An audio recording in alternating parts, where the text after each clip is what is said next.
오늘 잠언의 말씀을 함께 나누도록 하겠습니다. 지혜가 필요한 시대라는 제목으로 하나님 말씀 함께 나누겠습니다. 우리가 옛날부터 사실은 세상이 참 급변한다 말을 많이 했는데요. 최근에 뉴스나 여러 가지 사회에 우리가 사는 현실들을 좀 겪다 보면 이제는 급변이 아니라 그냥 말 그대로 고삐 풀린 말처럼 질주하는 것만 같습니다.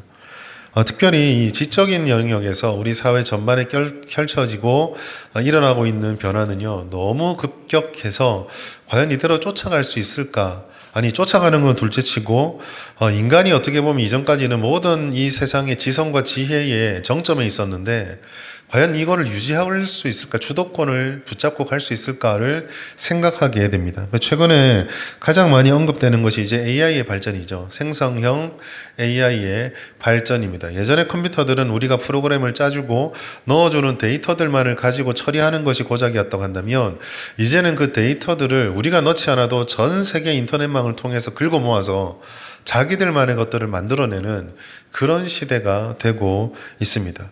간혹 저도 이제 설교를 준비하거나 자료들을 찾기 위해서 어차피 제가 살 수 있는 자료들은 제한이 되어 있으니까 그런 자료 요청을 합니다. 그러면은요, 그럴듯하게 만들어내요. 근데 이제 문제는 뭡니까? 제가 알고 있는 것 가지고 이게 진짜야 그러면은 죄송해요. 그럽니다.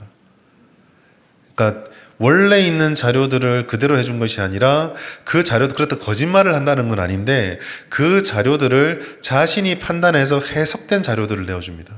그래서 그걸 보면서 이거는 내가 아는 것과 다른데 출처와 자료가 정확하냐라고 물으면 그제서야 사실은 내가 이러한 자료에서 판단을 했을 때 이런 의미인 것 같아서 말씀드렸습니다. 죄송합니다. 라는 이야기를 합니다. 거꾸로 말해서요. 이제는 우리가 모르면은 그냥 그대로 다 속는 시대가 되어 버렸습니다.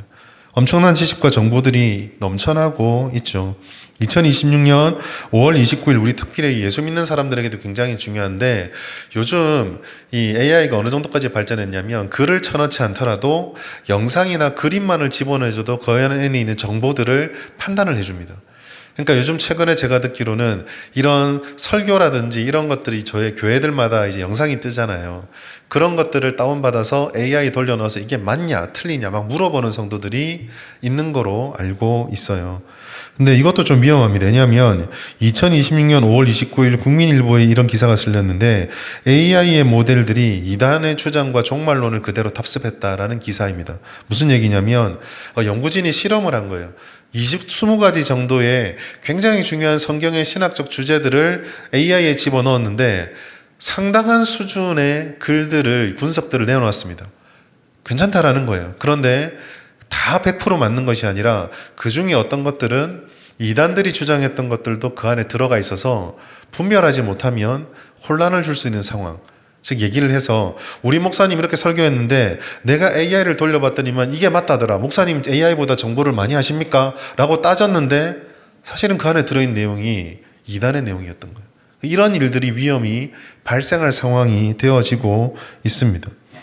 사실은 이 많은 것들의 도구가 발전되어질 때 그 어느 시대부터 지금 요구되고 있는 것이 분별할 수 있는 지혜가 필요한 시대죠. 정보는 넘쳐나고 있지만 지혜가 빈약한 시대로 우리는 살아가고 있습니다. 오늘 우리가 잠언의 말씀을 보게 되는데 잠언의 대표적인 주제가 바로 지혜입니다. 어떤 분들은 이렇게 생각할지 몰라요. 이 잠언이라는 것이 벌써 몇천 년 전의 이야기니까 그때야 지혜지 지금 우리한테는 별로 필요 없는 옛 시대의 유물이다. 그렇게 생각하실지도 모르겠습니다. 그런데 오늘날 우리가 살아가는 시대, 몇천 년이 지난 지금 지식이 넘쳐나고 이 정보가 폭발하고 있는, 그냥 정보가 많은 정도가 아니라 말 그대로 정보가 폭발하는 이 시대 속에서 과연 우리가 그러한 시대를 살기 때문에 수천 년 전에 이 잠언이 말했던 지혜보다 엄청난 지혜를 가지고 있느냐라고 물어보면 확신할 수는 없죠. 예전보다 풍성한 지식을 가지고 있지만 점점 지혜라는 부분에서는 더 갈급한 시대가 되었습니다. 오늘 저는 이와 같은 시대의 문제의식을 가지고 오늘날 지혜가 그 어느 때보다는 필요하다라는 주장을 가지고 무엇이 참된 지혜인가, 어떻게 우리가 지혜를 얻을 것인가에 대해서 하나님의 말씀을 살펴보려고 합니다. 먼저 오늘 본문을 들어갈 때 우리가 생각해야 될 것은요, 지식과 지혜의 특징이 다르다라는 것을 분별할 필요가 있습니다. 이 잠언 1장 1절부터 7절까지 말씀은 잠언 전체를 여는 서문이에요. 잠언 전체가 읽을 때마다 이 1장 1절부터 7절까지 말씀을 머리에 넣어두고 기억하시고 보셔야 된다라는 거죠. 그냥 잠언에 보면은 온갖 윤리적인 얘기들 이거 해야 돼요. 저게 좋은 얘기예요. 이런 얘기들 같이 보이지만 이것들을 읽고 받아들이고 해석하는 기본 틀은 1장 1절부터 7절까지입니다. 그래서 어떤 분들은 이 잠언을요, 해석하기에 잠언 해석의 열쇠다. 혹은 잠언이라는 비행기가 날아갈 때 그 비행기에 날아간 비행을 결정하는 계획서다라고까지 이야기를 합니다. 그리고 그 계획서, 그 해석의 열쇠를 무엇이냐고 물었을 때 1장 1절부터 7절까지 솔로몬이 강조하는 것은요, 지식과 지혜가 무엇이며 그 목적이 무엇이며 그 본질이 무엇인가를 먼저 선언하고 시작을 하고 있습니다. 솔로몬은 지식이 아니라 지혜를 강조했습니다. 그러면 지식과 지혜는 과연 어떻게 다를까? 여러분 잠언 1장 2절 말씀 보시면은요, 지혜와 훈계를 알게 하며 명철의 말씀을 깨닫게 한다라고 되어 있습니다. 이 세 단어가 좀 중요한데요. 지혜를 각자 이 지혜, 훈계, 명철은 각각 히브리 말로 호크마, 무사르, 비나 이런 단어로 사용되어 있는데 그 의미가 좀 중요합니다. 지혜의 히브리 말로는요, 정보란 뜻이 아닙니다. 단순히 머리에 쌓아놓는 정보를 지혜라고 말하는 것이 아닙니다. 이 부분의 지혜, 호크마라고 하는데 이 호크마를 구약학자들, 특별히 브루스 월키라고 하는 굉장히 유명한 구약학자가 있는데요. 구약학자가 뭐라고 표현했냐면 호크마, 지혜는 삶의 기술이다라고 표현을 했습니다. 이렇게 말했어요. 잠언의 목적은 우리에게 삶의 기술을 가르쳐 주는 것이다. 잠언에서 지혜는 지식이 아니라 종교적이며 윤리적인 자질이다. 그리고 진리와 그것을 이해하는 것을 실제를 따라서 살아갈 줄 알게 해주는 것이 지혜다라고 이야기했습니다. 그리고 결정적으로 이 지혜는 하나님이 우리에게 주시는 것이다 라고 얘기를 했어요. 정리해서 말씀드리면 지식이라고 하는 것은요, 너는 무엇을 아니? 이 질문에 대한 답이 지식입니다. 그런데 지혜는요, 그걸 갖고 네가 어떻게 살래?에 대한 답이 지혜입니다.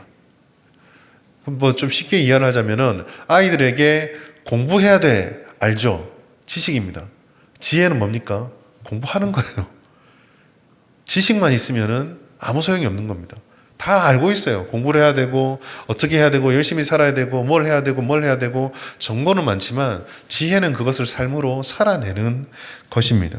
백과사전처럼 지식은 다 세워놓을 수 있어요. 그러나 지혜는 단 한 번의 결정 속에서 빛납니다. 정보에 축적해서 지식이 뛰어나다면 지혜는 그것을 가지고 하나님 앞에 바르게 살아낼 수 있는 능력이 지혜예요.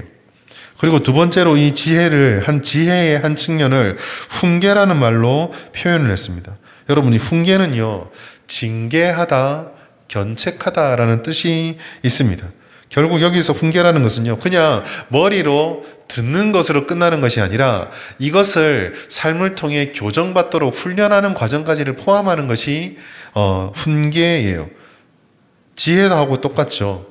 엄마라고 또 아이와 부모, 오늘 가정 그거 해야 되는데, 부모와 이 자식 관계를 너무 좀 뜯어놓는 것 같은데, 부모가 잔소리를 막 합니다. 지식이에요. 그런데 훈계는 무엇입니까? 그 잔소리가 삶에 반복되어질 수 있도록.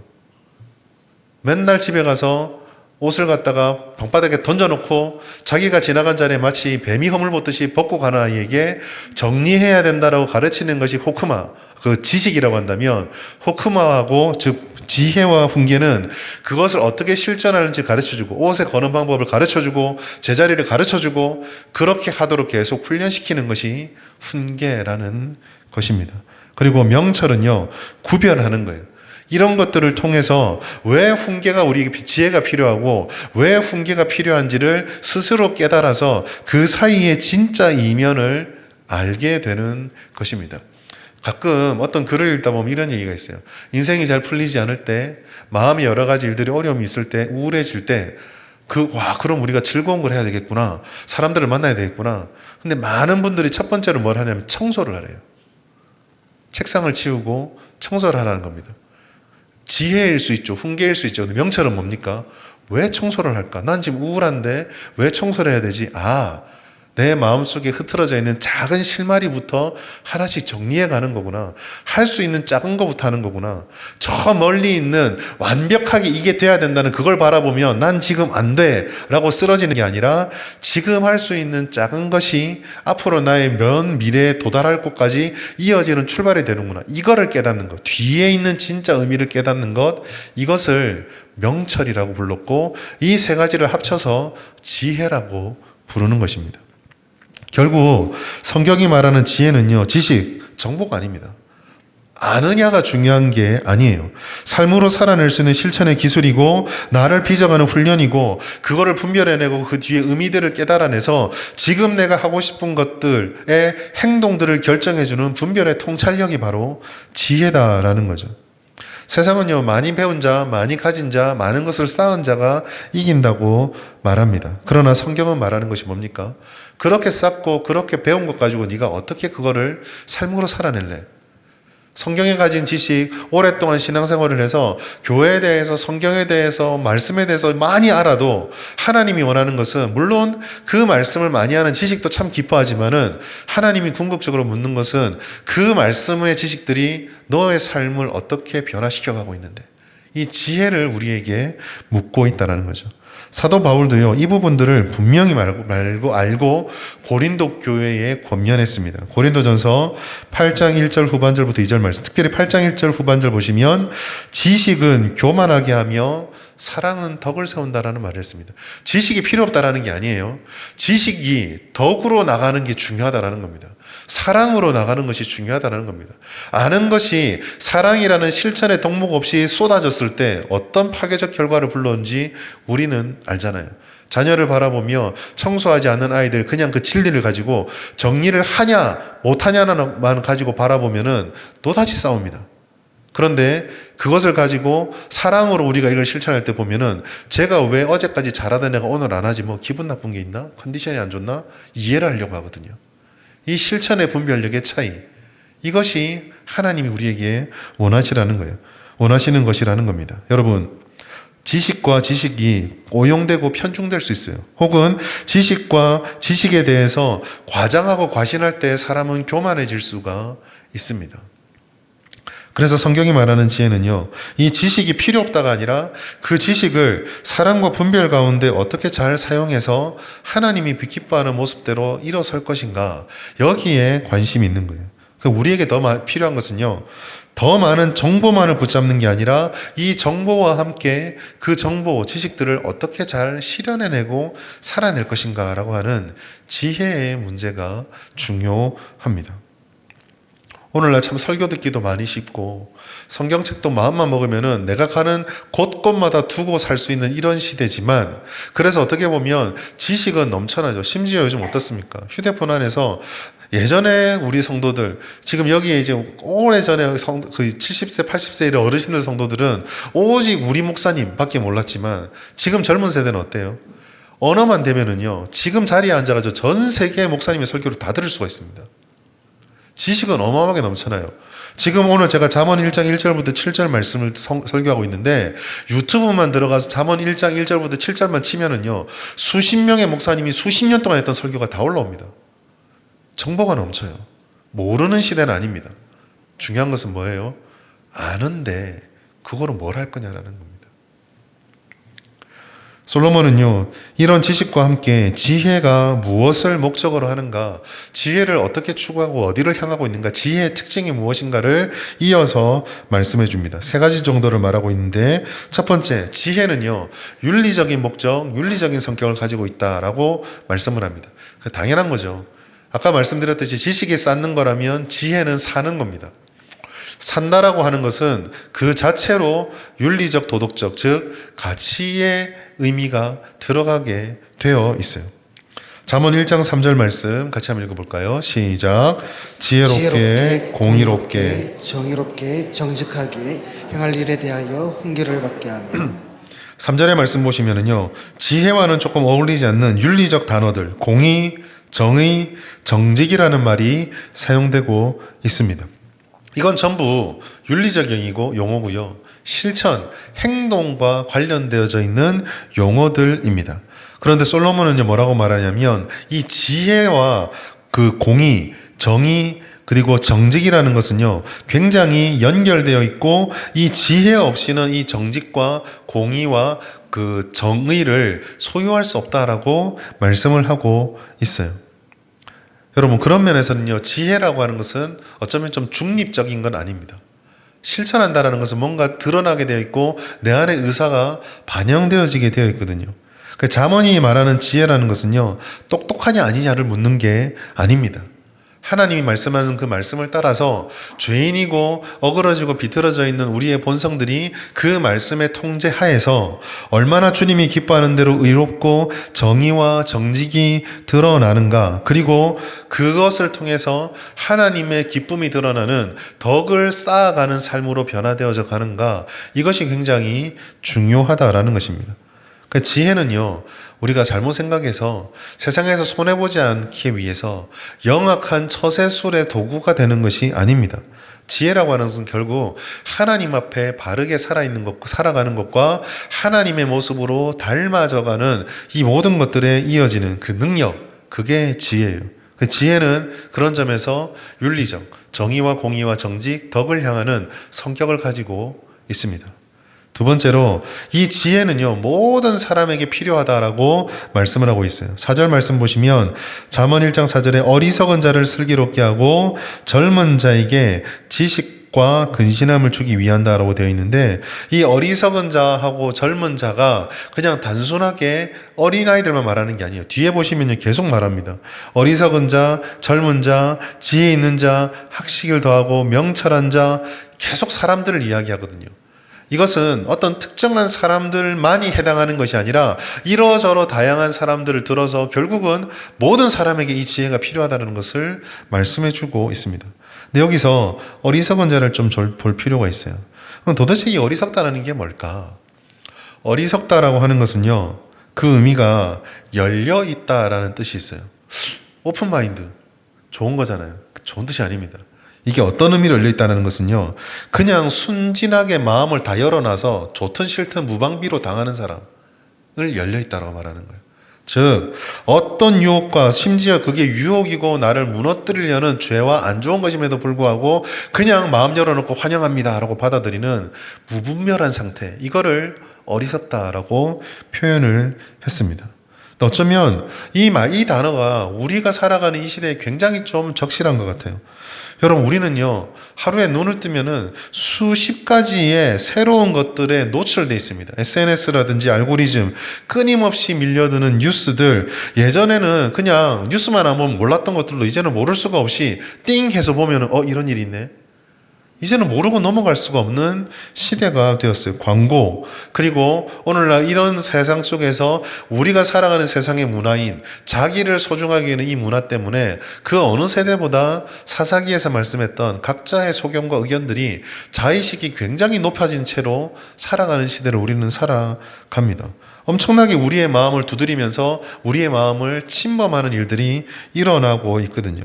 그런데 그런 것들에 우리는 어쩌면 우리의 마음문이 늘 활짝 열어서 분별하지 못한 채 그냥 휩쓸려 가지는 않은지 돌아보아야 합니다. 잠언은 그러한 것에 빠지지 않도록 우리에게 지혜를 준대요. 분별할 수 있도록, 휩쓸리지 않도록. 그런데 5절에 보시면은요, 여기서 솔로몬이 한 걸음을 더 나가요. 1장 5절 말씀 보시면 지혜 있는 자는 듣고 학식이 더할 것이고 명철한 자는 지략을 얻는다라고 말씀을 합니다. 우리 한글 성경에서는 이게 잘 구별이 안 되는데, 사실 이 앞에 1절부터 6절까지 말씀 보시면은요, 거의 한 문장에 통으로 돼 있고 동사가 없는데 다 이거다 하는데 5절만 합시다라고 되어 있어요. 이렇게 하는 것이 좋습니다라는 권유 형태로 구성이 되어져 있습니다. 그리고 여기에 있는 듣는다, 더하다, 얻는다라는 것은요, 예전에 내가 들었다, 예전에 내가 더했다, 이제 얻었다가 아니라 멈추지 않고 계속 그렇게 해야 된다라는 진행의 의미를 가지고 있습니다. 결합하면은요, 우리에게 뭐라고 말하는 것입니까? 이 우리의 열려있는 마음 어리석게 만들려고 쏟아져 오는 그 수많은 것들 앞에서 우리는 끊임없이 하나님의 말씀을 말씀을 듣고 거기서 정보를 얻고 명철함과 지략을 얻어서 분별하는 지혜를 계속적으로 힘써야 한다. 이게 멈추는 것이 아니라 계속되어야 되는 우리의 삶이다라고 말씀하고 있는 거예요.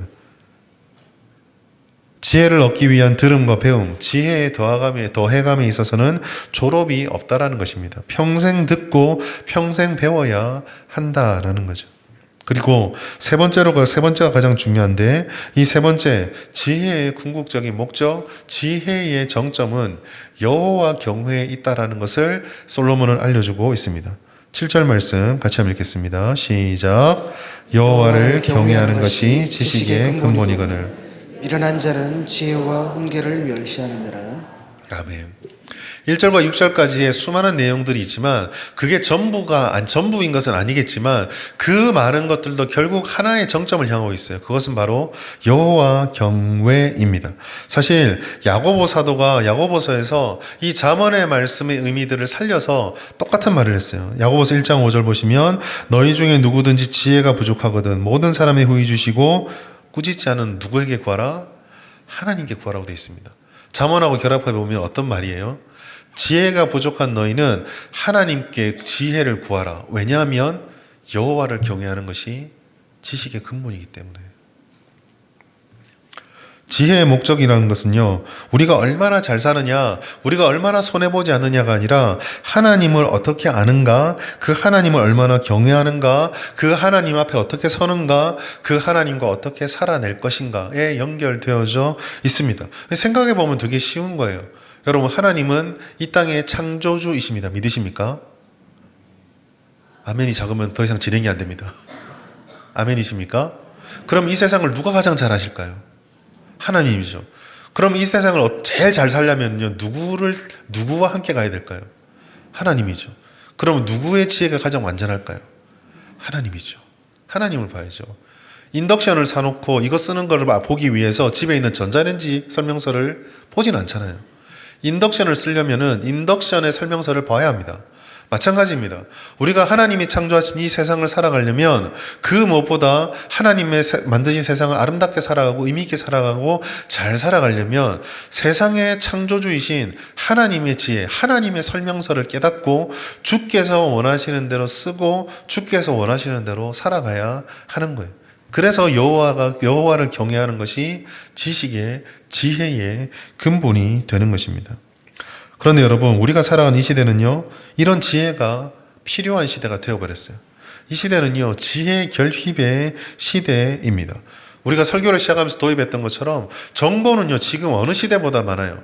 그런데 우리 생각해 보십시오.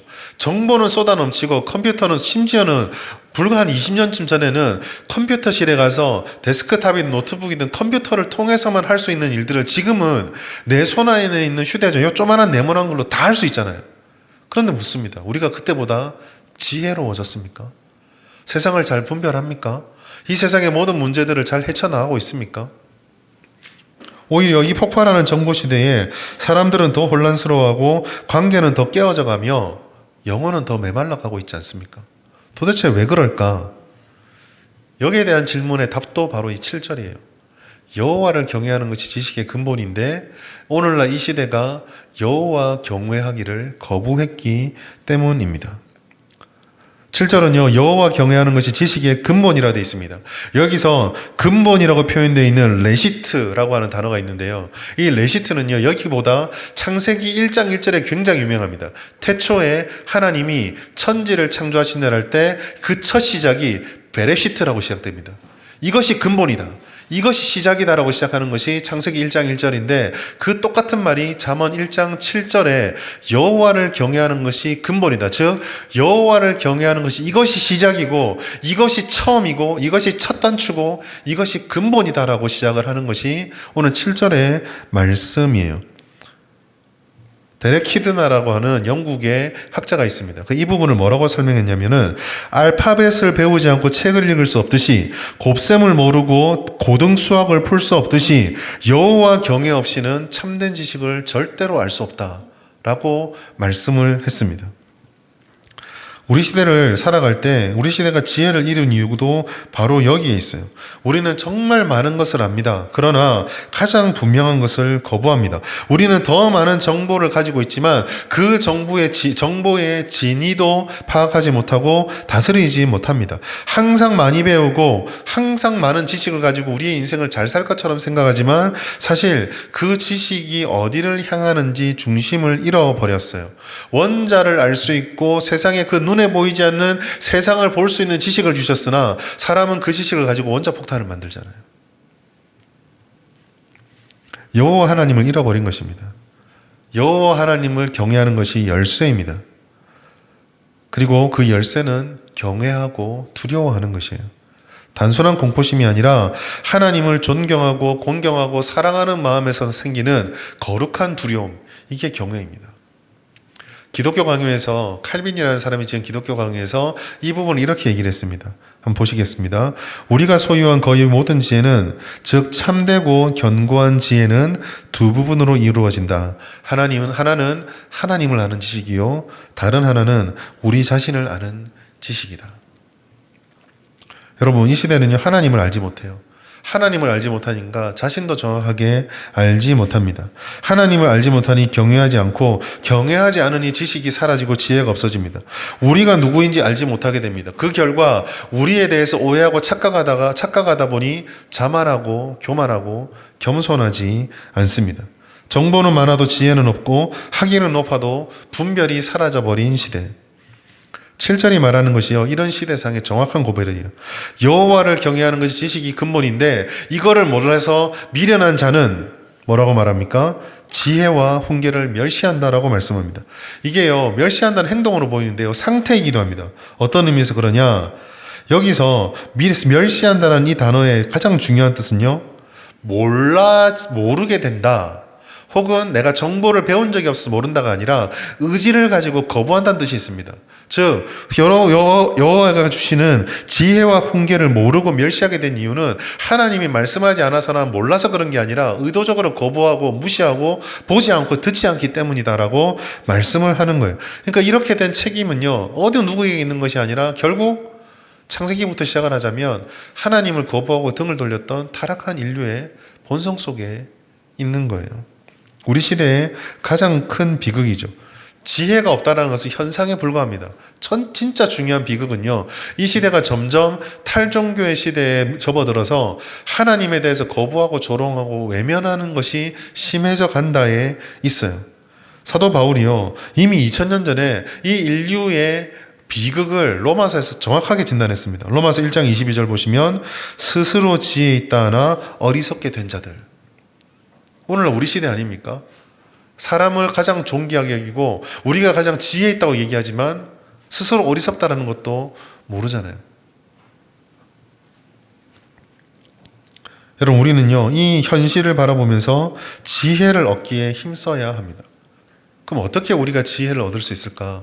이 세상을 분별하고 하나님 앞에 내게 주어진 이 인생, 천국에 가겠지만, 영원에 가겠지만, 그러나 이 땅에 살아가는 이 100여 년 정도의 인생을 내가 어떻게 휩쓸리지 않고 어리석지 않고 지혜롭게 살 것인가? 지혜를 어떻게 얻을 것인가?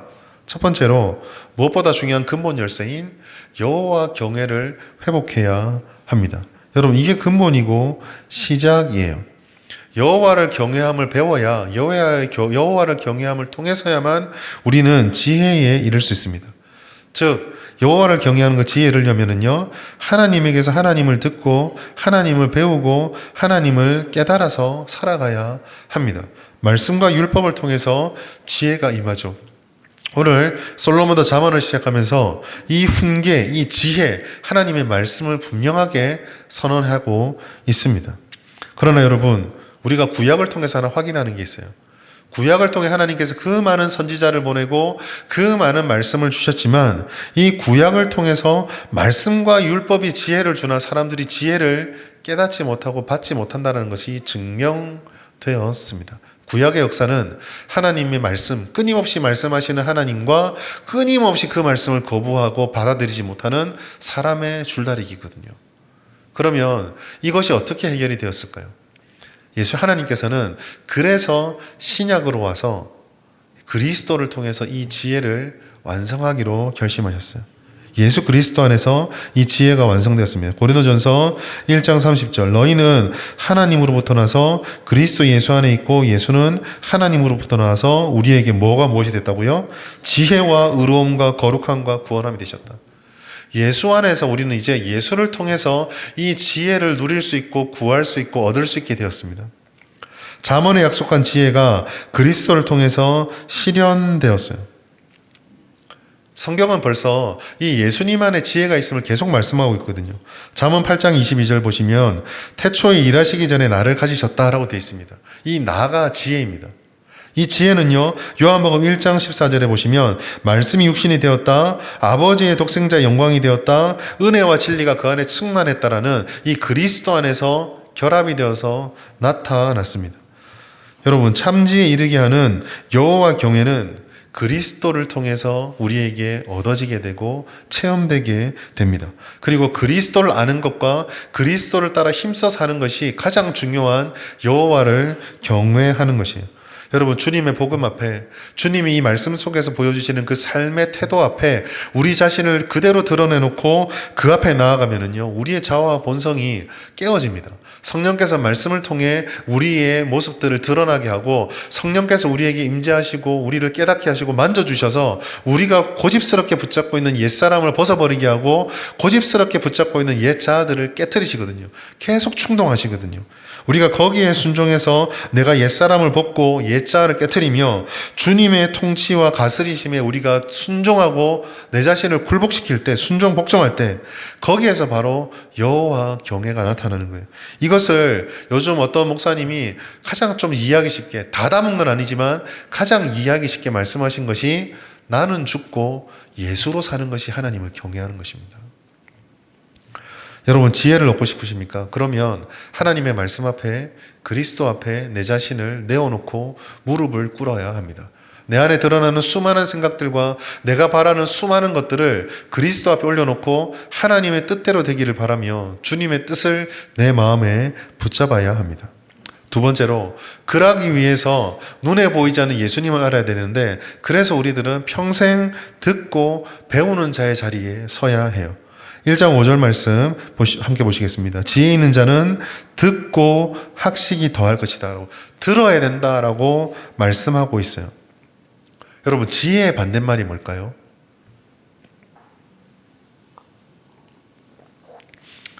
항상 제가 물으시면 방언을 하시더라. 쉬쉬 이렇게 하시고. 지혜의 반대말이 뭐죠? 뭐라고 생각하십니까? 정답은 없습니다. 네? 어리석음. 정답 있습니다. 지혜의 반대가요, 오늘 1장 5절 말씀대로라면은요, 안 듣는 거예요. 어리석음이 물론 결과이긴 한데, 맞는 말씀이긴 한데, 그 어리석음이 어디서부터 올까? 안 들어서 그래요. 1장 5절, 지혜 있는 자는 듣는다 돼 있습니다. 반대로 말하면 지혜가 없는 자는 듣지 않는 자예요.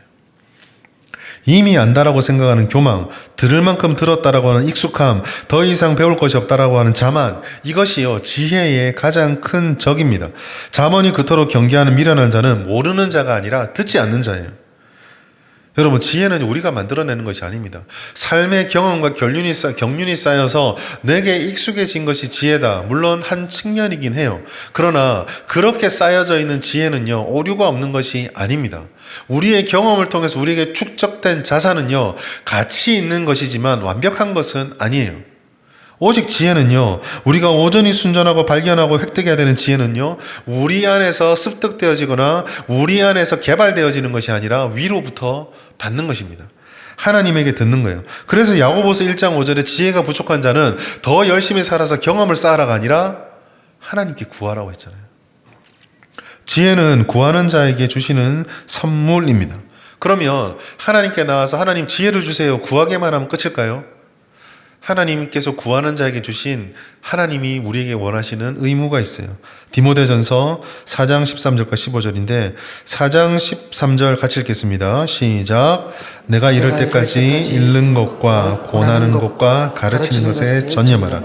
읽는 것에 전념하라. 권하는 것에 전념하라. 가르치는 것에 전념하라. 이제 바울의 뒤를 이어서 에베소 교회를 이끌어가야 될 젊은 목회자 디모데에게 그 무엇보다 지혜가 필요했습니다. 그런데 그 지혜의 방법으로 바울이 뭘 말합니까? 읽는 것에 전념하라. 듣고 배우는 것에 게으르지 마라 라고 말씀한 거예요. 디모데전서 4장 15절을 보시면 이 모든 일에 네가 전심전력에서 너의 성숙함을 나타내라. 쉽게 말해서 머물지 말고 이만큼이면 됐다라고 멈추지 말고 전심전력, 빌립보서 4장 말씀과 결합을 하면 전심전력, 주님께서 오시는 그 표대를 향해 붙잡을 때까지 멈추지 말고 계속해서 전심전력, 전력투구를 해서 듣고 배우는 자가 되어야 한다는 것입니다. 매일 말씀 앞에 앉아 듣고 매일 무릎 꿇어 구하고 매일 자신의 무지를 인정하고 배우고 전념하는 것이 핵심이라는 거예요. 성도는요, 평생 학습자입니다. 마지막으로 이 지혜를요, 윤리적 삶으로 살아내야만 합니다. 이것은 더 어렵고 말씀드릴 게 없어요. 배운 거, 주님이 원하는 뜻을 발견하면은요, 그것을 삶으로 가져야 내 삶의 자리에서 정의가 드러나게, 공의가 드러나게, 정직이 드러나게, 선이 드러나게 실천하고 살아야 합니다. 그러나 여러분, 이 실천의 부분에서는 우리가 주의할 것이 있어요. 그것은 바로 하나님의 지혜와 진리는 완전하나 삶으로 옮기려고 할 때 그 하나님으로부터 나로 옮겨지는 과정에서 내가 가진 부족함 때문에 언제나 위험 요소가 있다라는 것입니다. 다시 말해서 하나님은 이것이 옳다라고 말했지만 그 하나님께서 이 옳은 것을 나를 변화시키고 나를 고면하는 데 사용하시면 하나님은 완벽하게 하실 수 있지만 우리는 완벽하게 못한다라는 거예요. 때로는 하나님의 의를 내가 다 깨닫지 못하기도 하고 때로는 그 하나님의 의를 실천하고 가르치고 내게 적용하거나 다른 이에게 권면할 때 다른 감정이나 다른 타락한 본성들이 잘못된 방향으로 이것을 사용하고 활용할 수도 있다라는 거죠. 누군가에게 바른 길로 인도할 때 하나님께서는 마스터 플랜을 가지고 이 사람을 10년에 걸쳐서 내가 바꿔가겠다라고 하실지 모르나 때로는 우리들은 우리 눈앞에서 이 옳은 것들은 바로 당김에 쇠를 뽑자고 하나님은 10년짜리 프로젝트를 원하시는데 나는 한 달 안에 끝장내겠다라고 달려가는 경우도 시차의 차이, 방법의 차이, 이 모든 것들이 발생할 수 있다는 거죠. 그래서 여러분, 이 지혜를 윤리적으로 살 때 가장 중요한 것은 자기 자신에게 냉정하게 적용을 해가야 합니다. 그러나 이 지혜를 따라서 우리가 함께 공동체를 이루어갈 때는요, 여호와 경외, 주도권을 주님께 주는 것을 놓쳐서는 안 됩니다. 우리는 진리와 진실의 척도가 되지 못해요. 그래서 사도 바울이 그렇게 진리를, 지식을 강조했지만 그게 실천의 영역으로 올 때는 늘 사랑을 강조합니다. 고린도전서 13장 2절 내가 예언하는 능력이 있어 모든 비밀과 모든 지식을 알고 또 산을 옮길 만한 모든 믿음이 있을지라도 뭐가 없으면 아무것도 아니라고요? 사랑이 없으면 내가 아무것도 아니래요. 우리가 옳다라고 성도에게 얘기하는 그 모든 것들이요, 사랑이 없으면 아무것도 아니라는 것입니다. 로마서 13장 8절에서 이렇게 말했습니다. 피차 사랑의 빛 외에는 아무에게든지 아무 빛도 지지 말라. 남을 사랑하는 자는 율법을 다 이루었느니라. 여러분, 율법은 명확하잖아요. 율법을 다 이루는 것의 핵심이 무엇입니까? 하지 마라 라는 것을 하지 말고 하라 그러는 것을 하면은 이루어진다 생각합니다. 근데 바울이 뭐라고 말합니까? 그게 아니라 율법을 다 이루는 것은 사랑이다 라고 말씀하고 있어요. 왜 사랑일까? 이 격차 때문입니다. 우리는 완전하지 않기 때문에. 분명히 여러분, 어떤 사건, 어떤 사람, 하나님이 주신 지혜를 내가 받았다 할지라도 바라보면은요, 기준점을 끄어놓고 주의 말씀의 기준을 끄어놓고 바라보면은요, 도달하지 못하는 상황, 사람, 나도 남도 숱하게 보일 거예요. 그때 우리가 진리의 기준만을 가지고 얼마만큼 도달했나를 가지고 계속 판단하면은요, 우리는 다 찢어져 버립니다. 그럼 뭐가 필요할까요? 사랑이에요, 그때는. 그 사랑을 가지고 기다림이 필요할 때는 기다림을, 관용이 필요할 때 관용을, 함께 아파함이 필요할 때 함께 아파함을, 함께 애를 쓸 때는 함께 애를 씀을, 그 다양한 방법들을 주님께 맡겨드리고 우리가 이 모든 것들을 받아들일 때 거기에서 지혜가 삶을 변화시키는 능력으로 나타나는 것입니다. 사랑하는 여러분, 오늘 저는 지혜에 대해서 말씀을 드렸습니다. 하나님의 지혜는 분명하게 우리에게 약속되었습니다. 하나님은 지혜입니다. 그래서 우리가 지혜를 구하고 하나님 앞에 나아가면 하나님께서는 우리의 삶에 필요한 모든 지혜를 가지고 분별하게 하시고 바른 길을 걸어가게 인도해 주실 거예요. 그러나 그것을 위해서 우리는 결심해야 될 것이 있습니다. 이 세상을 따라가서는 안 돼요. 우리는 여호와를 경외하지 않은 세상 속에서 여호와를 경외하는 것부터 출발해야 됩니다. 주님을 가까이 하고 그리스도 앞에 무릎을 꿇으십시오. 그리고 눈에 보이지 않는 그리스도에게 무릎 꿇기 위해서 주님의 말씀, 주님을 듣고 주님을 배우고 주님을 알아가는 학습자의 자리에 서시면서 주님께 지혜를 구하십시오. 그리고 한 가지 더, 그 알게 됐던 지혜를 삶으로 살아낼 때는 하나님 앞에 사랑의 덕을 구하십시오.